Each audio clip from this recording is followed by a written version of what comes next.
I'm working on the Dataless project. The Dataless project is funded by NWO, the Dutch Research Council, and the Chinese government.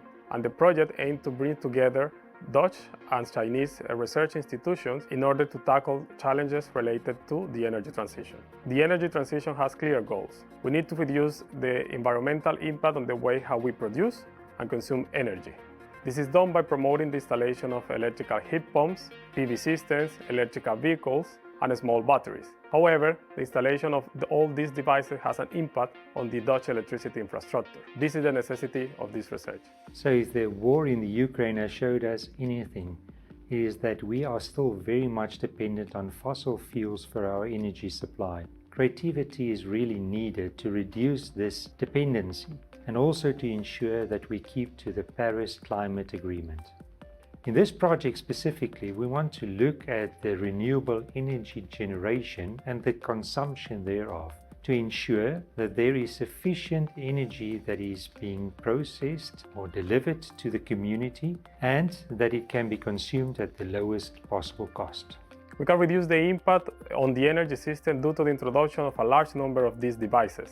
We can do it via coordination. The main challenge is how to coordinate a large number of these devices considering the resiliency in which the energy system should operate. We will use data analytics, taking advantage of the various data streams that are accessible to us, and in collaboration with our colleagues in THUAS University, we will develop new methodologies and hopefully policy frameworks that will help increase the citizens' participations and finally acceptance and adoption of renewable energies. Countries around the world can benefit from the results of the project by using the developed methodologies and also the guidelines provided by the policy framework, and using the framework, of course, to come up with better and more effective policies for the benefit of the citizens and their communities. We'll be able to achieve faster and more effectively the Sustainable Development Goals set by the United Nations and also what they have signed up for in the Climate Agreement.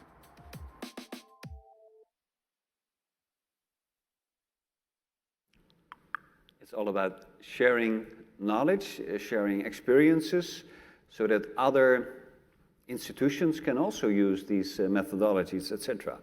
To do better with data, with more data, or sometimes less data. Oscar, I want to give the word to you. You know how it works now. You have a microphone. Did you prepare a keynote, or?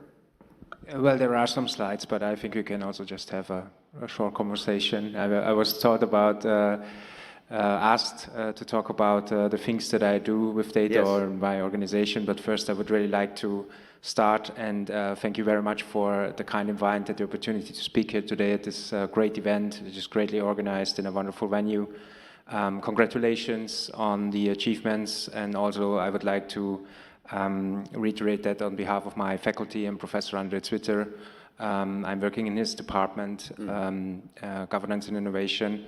And yeah, when it comes to the topic of today, maybe it is good also to share that at the University of Groningen, Campus Friesland, I'm working at an interdisciplinary faculty, and the things that we do are all interdisciplinary within an organization that, 400 years old university, 35,000 students, 9 faculties, 2 university colleges. So when we think about data science and what we can add to that topic, we really have to be innovative and think about new strategies how to do that. And this year we started with a program that is sort of maybe related to the work that is going on here. It's called Data Science and Society. And it is a program that is really pushing for the interdisciplinary aspects. When you say interdisciplinary, what kind of disciplines are we talking about? So on the one hand, it's like the traditional, maybe data science discipline skills that you would expect. So it's about statistics, programming, data visualization, also machine learning. But what makes it unique and when we are looking at the university landscape in the Netherlands, and when you see these types of programs, they're often either very technology and engineering focused or very focused on digital humanities, and that means you have a traditional discipline from which you start, and then you start to explore the issues. And what we're trying to do is also having interdisciplinary subjects such as science and technology studies, which is a mix between history, sociology, philosophy, but also the governance aspect, and have this, so this is the societal part of the program, so to speak, and that is what the students are learning at the same time. Right. So also students of law or ethics, I can imagine? No, they are bachelor students, so this is also something we think this needs to be at a very early stage of their education. And actually, I'm telling you this because I would like to make a broader point here, and I think this is also relevant in where we are together in this journey, and I think this is what we need to focus on. So what is a data scientist today, and what should a data scientist be going forward? Because I think 20 or 30 years ago, the answer to this question has been much more clear than now. And when I'm sitting here as a program director of this program, you know, my background is law and philosophy. I have a specialization in European and international human rights law. I work on privacy issues for around 10 years. And I think also people like me increasingly have a stake in this type of discussion. And it's important to get the technical skills right, but what I think is also important for the discussion that we have today, or maybe a slightly critical point I would like to make, is that often it feels when we're having these types of discussions, we're looking at the technical capabilities which are there, which are being put out there by the private sector, which are being developed. But I think we are now at a point where we have to be much more demanding and looking at this from a, you know, there are lots of ethical frameworks already there. It has been mentioned in the keynote that the EU is now working on the AI Act, so we also need rules. But most importantly for me at this point is that we develop institutional capabilities to really define which type of technologies do we want and for whom. Right. So there's always, you know, there's always this cliche that the law and the regulation runs after the fact, and there is something to say for that. But at the same time, we also have to be more critical and I think more demanding when saying we want this type of technology and we want to design it in that way because we want to promote these types of values with it. Right, that's a fair point. You mentioned data scientists. Someone once said that 90% of the time a data scientist is cleaning the data. And the other 10% they're complaining that 90% of the time they're cleaning the data. Is that true? Well, I think it's a very good reference point to actually, you know, there's also this quote that by Melvin Kranzberg that technology is neither bad nor good nor neutral. And I think this data cleaning point also points to the fact that actually we're working with something which has a lot of capability, but at the same time it's also a back and forth in how we shape it and how we use it. And cleaning also means that there are deliberate choices which are being made, right? So what is the basis for making those choices? What are the underlying rights, values, etc.? And I think this is just something to be very aware of, especially in an interdisciplinary setting. Right. Yeah. Anna, how much of your time are you busy with cleaning the data? Because you work at CBS, the National Institute for Statistics. Yes, I do. I think it's not only about cleaning the data, it's preparing the data. It's also about looking at your research question. So I think it's said that 90% of all work of data scientists is cleaning the data, but it's much more than only that. Yeah, and of course, as somebody from the National Statistical Office, I think that it's good that I will start to touch up on this topic of data. Absolutely, yeah. And we have Hani, our magician. He will help you. Perfect. So my name is Anna. It's a great pleasure on being able to speak today. So I work at Statistics Netherlands, the Dutch National Statistical Office, and our main goal is to provide reliable data and also objective information in order to support policy, decision-making, and facilitate public debate, contributing by this to well-being, prosperity, and democracy in the Netherlands. So now you understand a bit of our core task. I will further move to our relationship with AI. At CBS, we find it very important to stimulate and support use of the data, data science, and of course, AI-based algorithms. CBS have a policy statement on AI and also establish many partnerships in order to do it in the most optimal way. CBS data on a daily basis is used to create algorithms, including AI.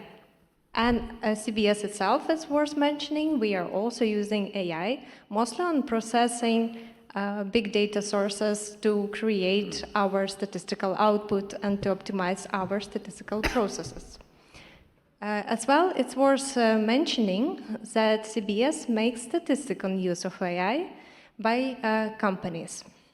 As you have heard, and maybe you know it, that heart of AI is data. If you want to create high quality and fair algorithms, you need to have a representative data. Also, I would like at all time notice that AI, after all, is just a tool. You know, I like to make a comparison to a knife. You can use a knife to prepare delicious nutritional dinner and to treat it to your friends, family, loved ones. And you can use it to hurt or even kill someone. That's why it is very important that we are very conscious about the use of data science and AI. It has to be also socially acceptable. That's very important points. Realizing this, in 2019, CBS, in a collaboration with Dutch municipalities, academia, and other partners, carried out FAIR algorithm project, which aim to detect and prevent undesired discrimination on basis of, for instance, ethnicity or gender. During the project, we realized that fair, responsible, and human-centric AI and AI-based algorithm can be only gained in collaboration, which continued with civic society, business and industry, government, and, of course, knowledge institutes. And these collaborations need to have multidisciplinary character, touching various fields like ethics, privacy, data science, explainability, and, of course, transparency, and much more. But the question is, how do we get such a collaboration? And this question I like to answer with a quote, which personally I apply on my work and private life, and that's it. Start by doing what's necessary, then do what's possible, and suddenly you are doing the impossible. And I truly believe that nothing is impossible. Thank you for your attention.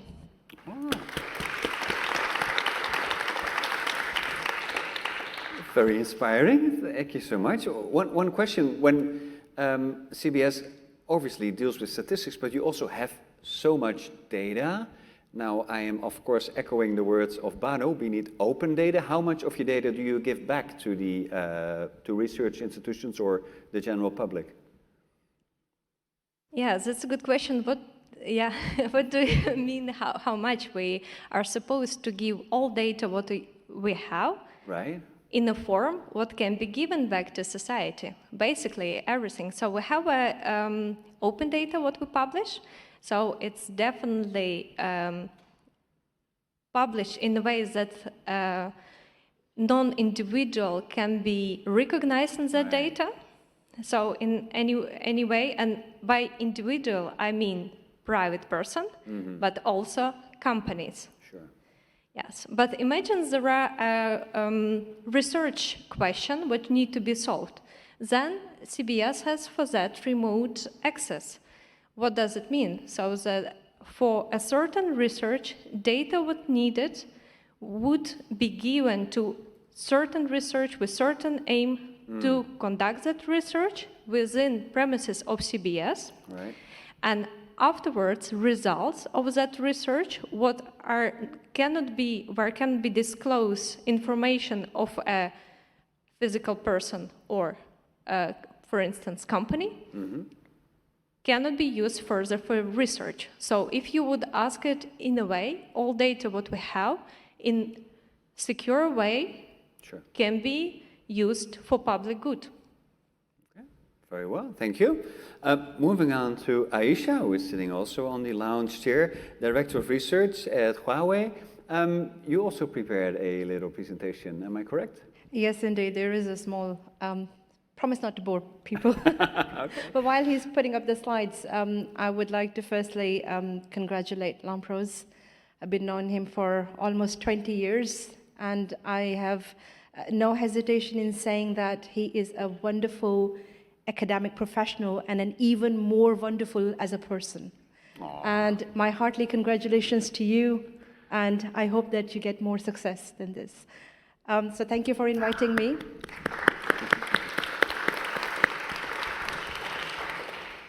Thank you for inviting me to this very, how should I say, very valuable event, which coins within the European region, but also goes beyond the European region on the very important topic of AI, data science, and the ethical implications of that, which is very hot nowadays, and many speakers have mentioned the ethics. Myself, I am recently working on the ethical aspects of AI as the Director of Research for Huawei. I'm based in the UK, in their Reading office.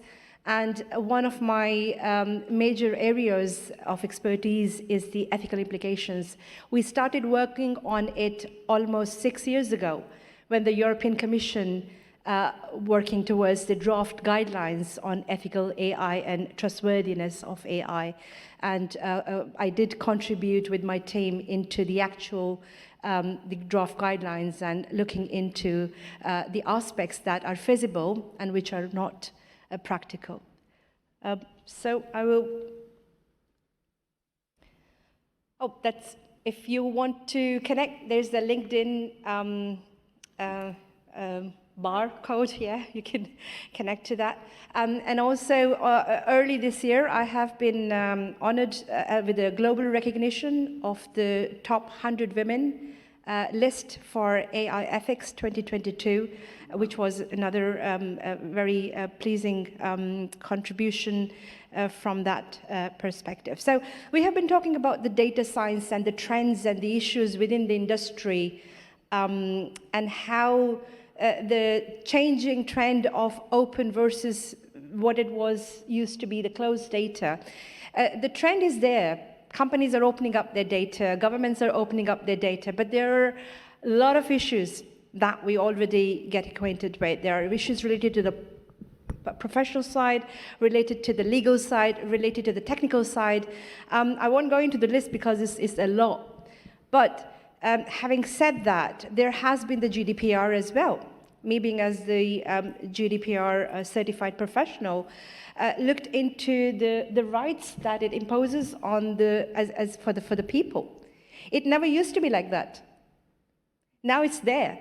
And that adds a bit more scrutiny and a bit more check on, and I would say positive resistance to opening the data. So when things have to be open, they need to be transparent, they need to be fair, they need to be ethical, they need to be respecting the human autonomy that Lampros mentioned earlier as well. The 5 principles of ethical AI.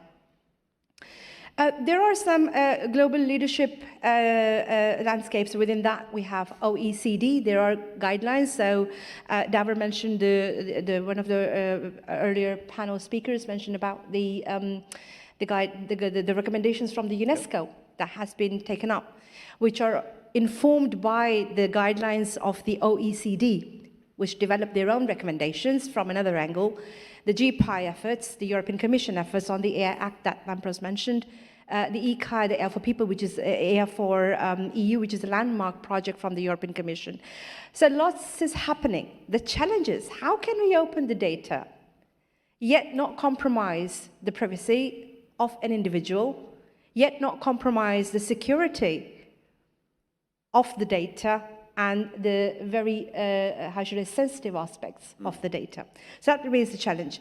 And also within the European ecosystem of trusted excellence, this is the area where I'm working at the moment, and very aligned to the European Commission's vision on the ecosystem of trust and the ecosystem of excellence.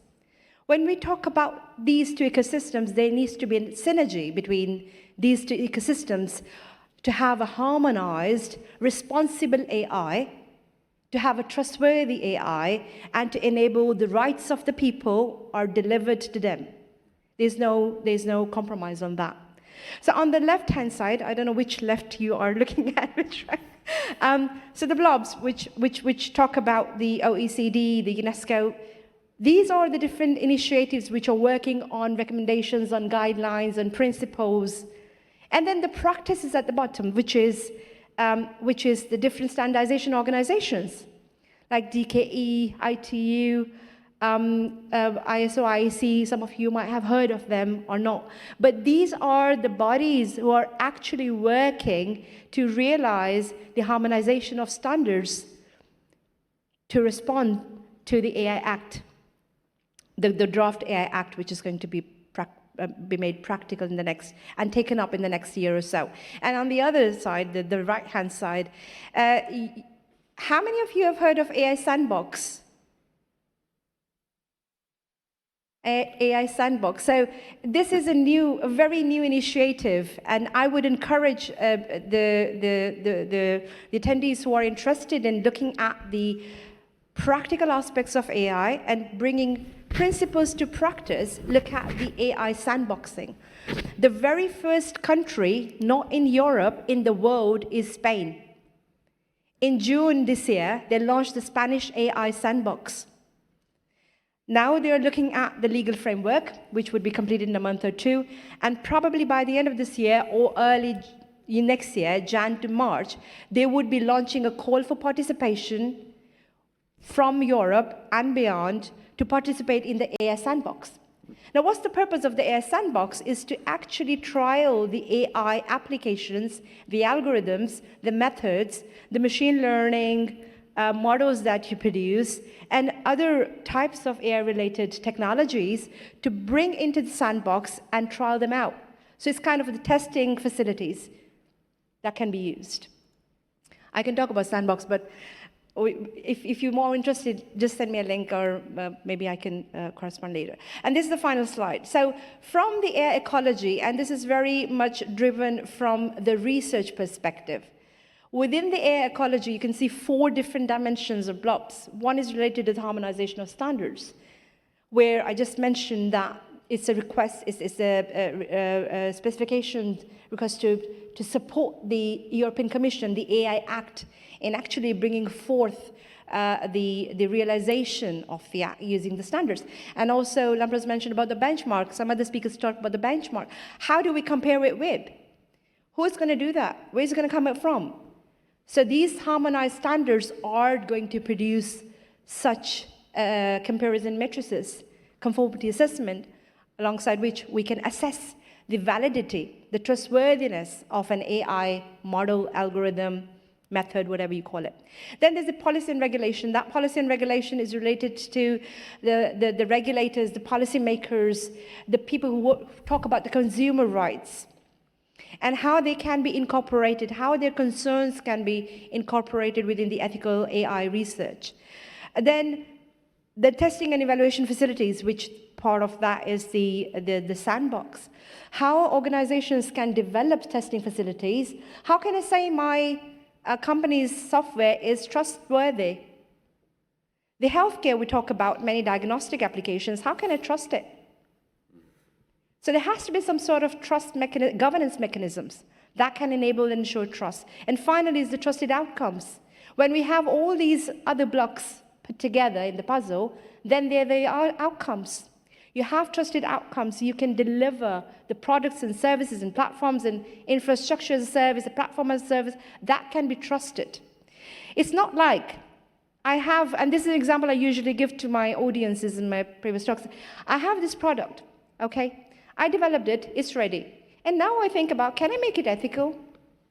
Can I put trust in it? Zero. It's not going to work, that approach. I have to, before I even have a blueprint of this product, I should have the trust and responsible AI mind frame within my organization, within the culture of my organization, that needs to be implemented to say, yeah, oh wow, I have to develop a product. Let's look at the trustworthy aspects and responsible AI aspects of that. So the recommendation from the European Commission is to look at it. Ethics needs to be woven within the fabric of AI, not after development of AI. And this would be my message. Thank you. Wow, Conclusion. good stuff, yeah. It's very powerful. So ethics not as an afterthought, but you should be ethical by design. Wow, you're Yeah, I didn't want to training use on- that term because it's been used by many organizations, so yeah, ethical by design. Okay, yeah. Yeah, I mean, we have looked at security by design, privacy by design, so it's kind of ethical by design. Right. Yeah. Okay, well, thanks. Thank you so much. Moving on, Professor Auda. Yes, we know how it works. A clicker and a microphone is all it takes. Thank you very much, and thank you very much, Professor Lambrous and Hague Applied University for the invite. I have tried to imitate an artificial intelligence algorithm to mine the words said in this meeting. And the first word was our star Lambrous. Yeah. The second was AI, data science. Obviously, I'm trying my best to avoid unconscious bias. In addition to congratulations, which I feel a bit worried about Lambrous because everyone is saying congratulations, but actually I think it's God help you. In case because he's got a very large or a big responsibility of being part of the United Nations UNESCO institution, in which he will need now to think globally in order to help out many other nations to go over the big challenge of how we can best use, or the best way of usage of this big, large data, which is increasing in every day and every second. I've tried, can I move on? I've tried to be simple. My name is Majdi. I am a data scientist, or let's say a computer scientist from 2000 until this point. Our job as academic is to try to make things simpler. We tried, and this is a graph supplied by a book I like, on the data science process, in which we start with data cleaning preparation. I've listened to the word cleaning, and then preparation, and here it's a preparation, then exploratory data analysis, then modeling, then application. And this is a very simple approach of a production of an AI system or a predictive model, etc. However, in the technical world, where people develop such system, where I came from as well, from a computer scientist point of view, planning, wrangling, modeling, and applying. And the big challenge is the second word, where some of me or others might use a dictionary. Wrangling is means involving in solving a very complicated argument. I mean, it's not cleaning, it's not preparation, it's wrangling.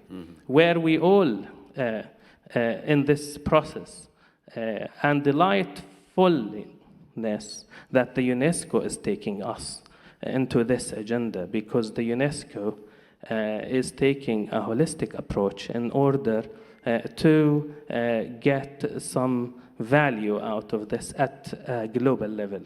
They have projects in open government, open science, open data, open AI, open solutions.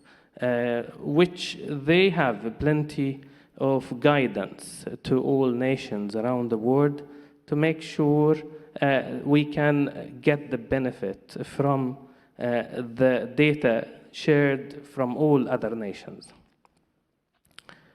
Some of these benefits increase collaboration among governments and within governments, improve transparency, public perception and confidence in government, increase entrepreneurship, save time in terms of transportation, support sustainable development, which is a very important aspect of the core values and theories of the United Nations and UNESCO.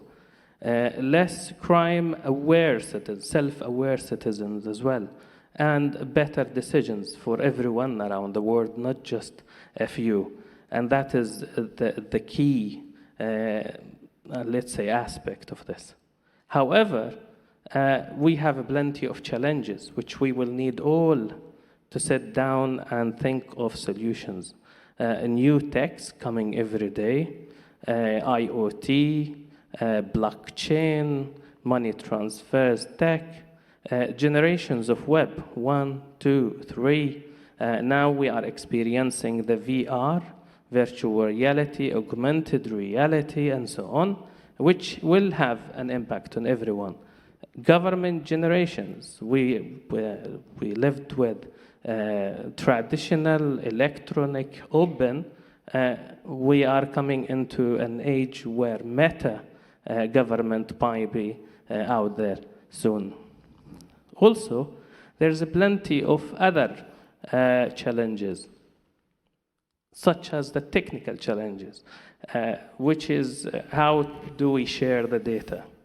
The big challenge, I am really delighted personally to see a National Statistics Office was present and talking about the role of the National Statistics Office. And every country around the world have got a National Statistics Office. How do they collaborate in order to make sure the exchange of data is as smoothly as far as we can in order to make sure we manage this. And I am sure every human being around the world now agreeing after the COVID-19, I mean, the exchange of data could help a lot and will help further in the future to make sure this exchange of data is moving as smoothly as possible.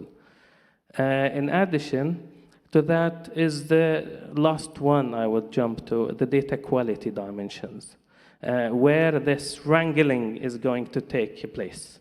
There is so many data quality dimensions, from accuracy to traceability, to make sure the data is fit for purpose. And we need all, to work together in order to make sure we provide a good data pools for better decisions and open as much as we can. Thank you very much. Open as much as we can. That is well put. It's now time, your chance, to ask questions to our panelists. And Lampros, your name has been mentioned so often. Could you please also sit on the sofa, because I'm sure that there are some people who would like to ask you a question. Let's see, who says something? I want to ask something. I see some hands, that's nice. Doesn't have to be a question, could also be a remark or a compliment or an offering. Hi. I'm Jim. Who are you? I'm Bob. Hi, I'm Bob. One of the researchers in... Your name was mentioned also. Let me just do like this. There you go. Hi. Yeah. So AI is a tool. It can be used for good and for bad.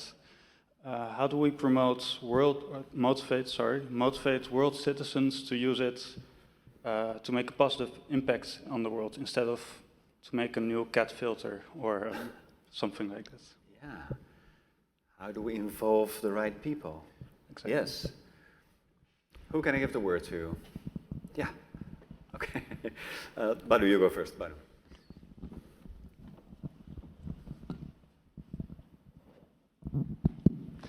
Okay, that's a very difficult question to answer. But what I will say you at the outset is there are still more than 185 countries with proper policy that can maximize the use of AI for the benefit of the people. Comprehensive policy. I'm not talking about disjointed policy, with the data sharing policy or this, that, and so forth. But AI policy that actually captures the full spectrum of AI for the benefit of society. That's the first thing. The second thing is we have got a very difficult knowledge about artificial intelligence, because if you go and speak to any minister, because we deal with ministers all the time, they have got one statement to make that, okay, this is a panacea that we have found and it will solve all the problem. Mm-hmm. It does not. So I think someone has to educate people that AI has certain limit, and AI has also some bad consequences which the society may bear if it is utilized in a wrong way. So this thing needs to become a common knowledge, and this is not happening. The third thing, what is happening, and this is where there are several universities sitting here, and I think these universities have a role to play. Anyone, if you find someone, a good person working on AI in Burundi, the next day you find that person sitting in an office in Seattle. The problem is, if there is any brain drain is taking place, this is where, and I'm sorry, I do not want to be, like all of you, who are renowned professors sitting here. I think, your origin is somewhere in Africa or Asia or in other developing countries around the world. So I think, this actually provides a trend that there is a lot of brain drain is taking place, but whether or not, these knowledge pools that are established in a very developed part of the world is siphoning back to where it is, where it can make certain difference. So these are the three things which are absolutely needed. We need new policy guidelines. We need a mechanism that can network between these knowledge pools to where it does not exist. And third thing, we require a capacity building model that will reach out to developing countries. I hope I managed to answer. That was great. See if there are more questions. This is your chance. Yes, Ali, please. Yeah. All right. Thank you very much. Great topics, all panelists. AI is surely automating human intervention to some of the processes. How UNESCO address unemployment caused by an application of AI in process? Oh, yeah. Yes. You want to give it a shot?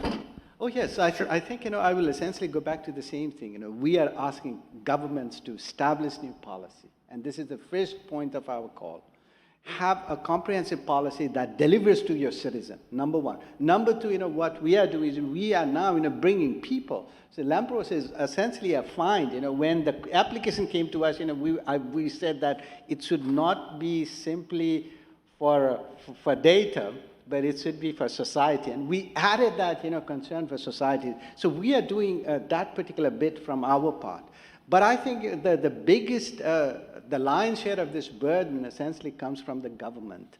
And I'm essentially saying that, no matter who knows, what AI can deliver, unless the big cheese, sitting somewhere in the decision-making chair, understands what THUAS, THUAS can do, or what IRCAI can do for the citizen. I think this is something that these people will have to understand and then convey that to society. Yeah.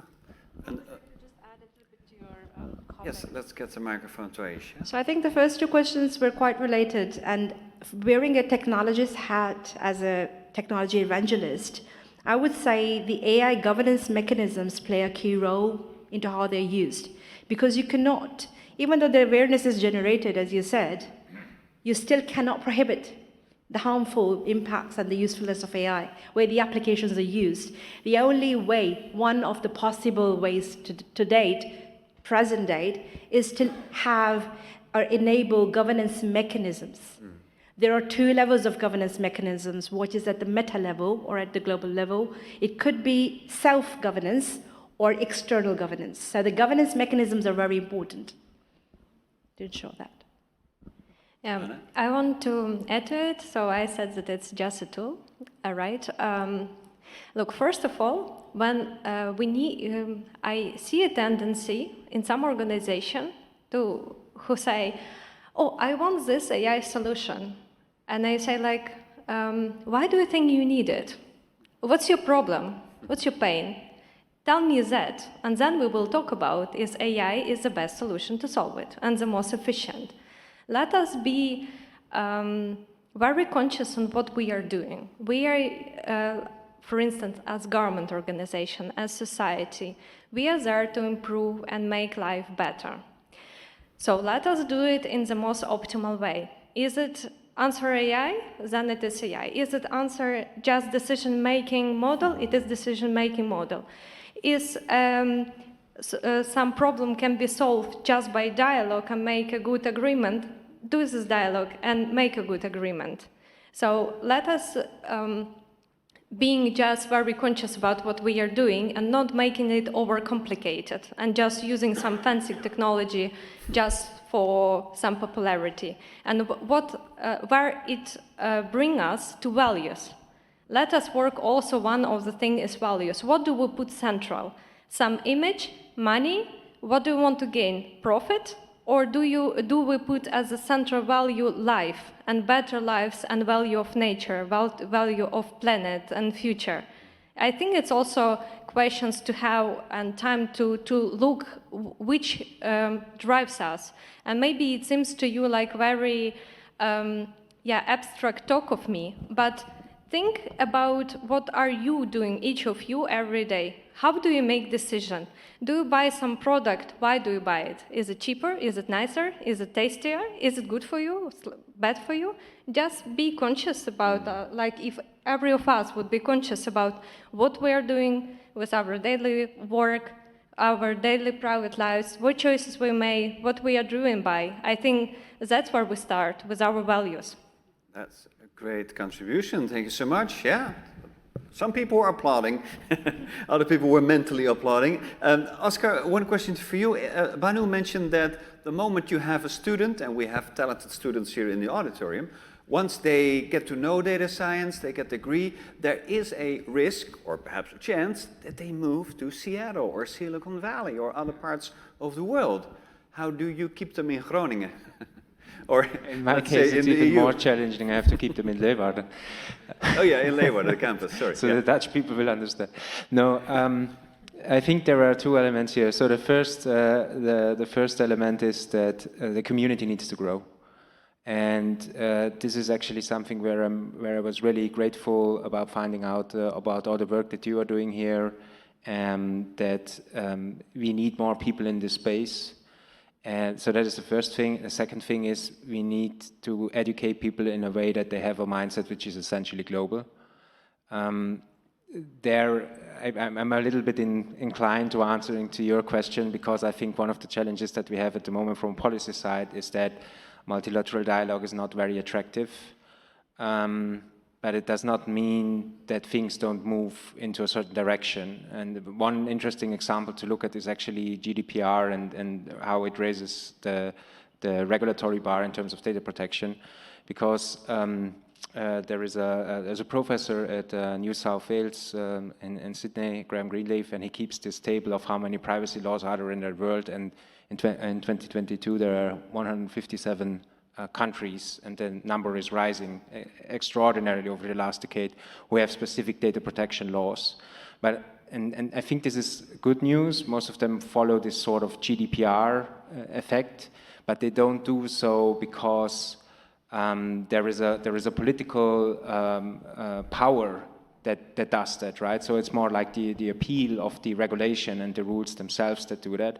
And there you even see that even if multilateral dialogue is, and it's always necessary that it goes on, but even if there is a problem there, then you still see that if we come up with good rules, if there are really like appealing examples to follow, then they will also find a way to actually change the situation on the ground. Good point. Thank you so much. We've almost come to the end of the program. You know I had one job, right? Keep an eye on the time. I'm just scanning the room if there's not someone who says, but I have. Yes, I knew it. Yes. Hi, your name, please? Hi, I'm Jos. Hi, Jos. I'm Professor of Civic Technology in this university. Congratulations, Lampros. Cool. So one question there, we have been, several speakers have been talking about explainable AI as one solution to, for instance, ethical issues. Wouldn't you agree that explaining AI is intrinsically impossible?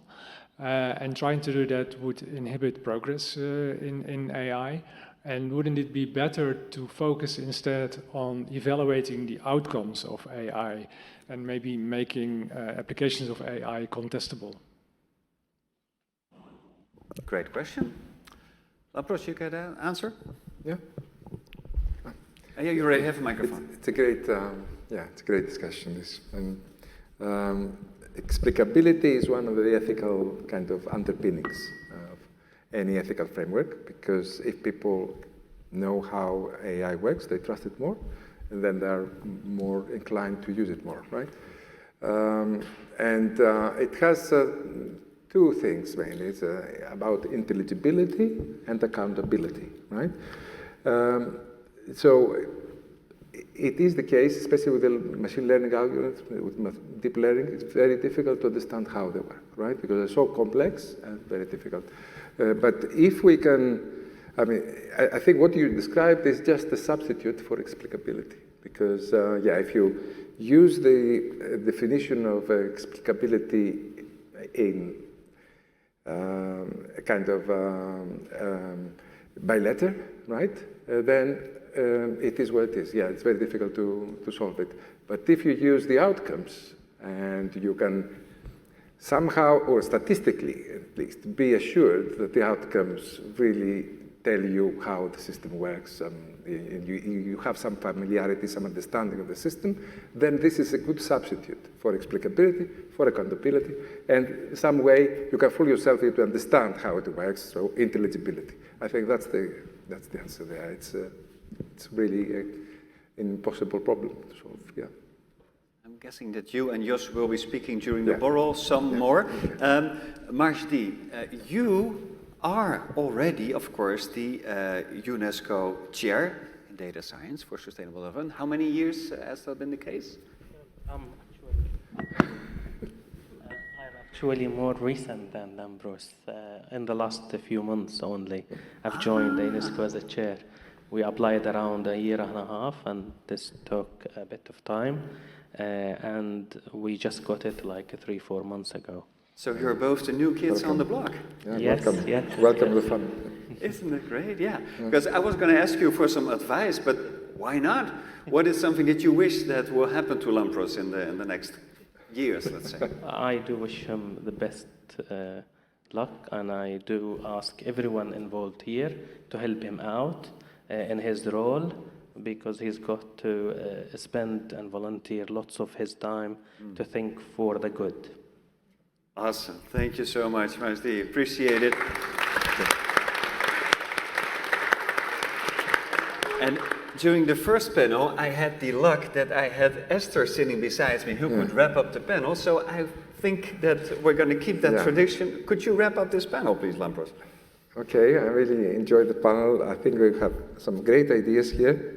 First of all, I will be very quick. But we have, I think, the issue of human capacity, human capital is important. I think we lack experts in AI. It has been shown by questions, by a lot of points that people have made, Banu and Oscar in particular. And we need really new kinds of experts, really, because it's not really computer scientists that will do the job. It's not really social scientists. You don't need monoblock scientists or monoblock disciplines.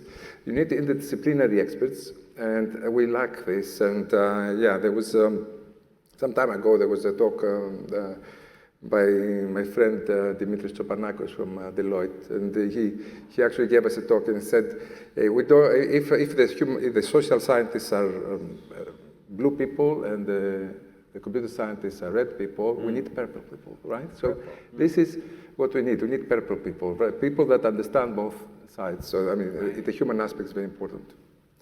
So that's one takeaway message, I think, from this. Is that what people call AI translators?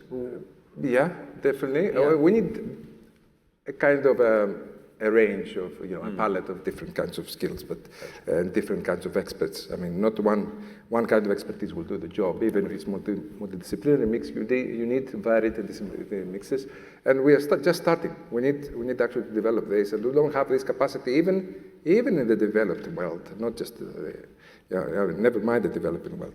So. Yeah, that's one thing. I want to emphasize the need of data science and AI for understanding climate change, because the data is not there. We need to get to to have the right data for climate change. We're far from that. That's important. We cannot do anything with AI without having the right data, and that's really what we mean by quality. It's a complex issue. Quality of data is a complex issue. It has many different qualities, and actually having the right data is very difficult in most cases. But climate change is very important. Also, data for development is very important. How can we have really open solutions for development? I think that these are two priorities from UNESCO that are very high on the list. Barno talked about data-rich societies.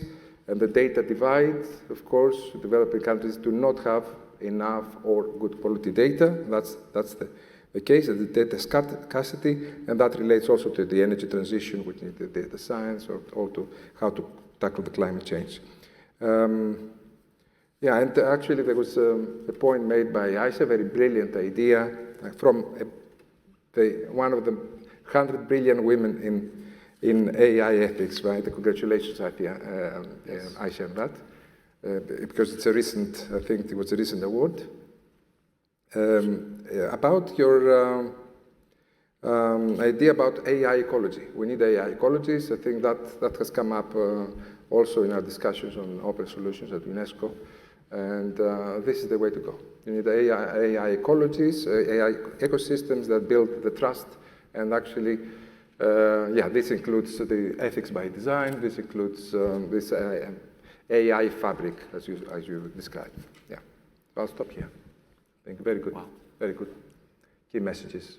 Very good. Thank you for wrapping it up. Let's give a big round of applause to our panel members. Thank you all. And now there's only one more thing, Lampros, that's standing between us and the famous Borrell. I want to ask you to come on stage, and you guys can take your seats if you want.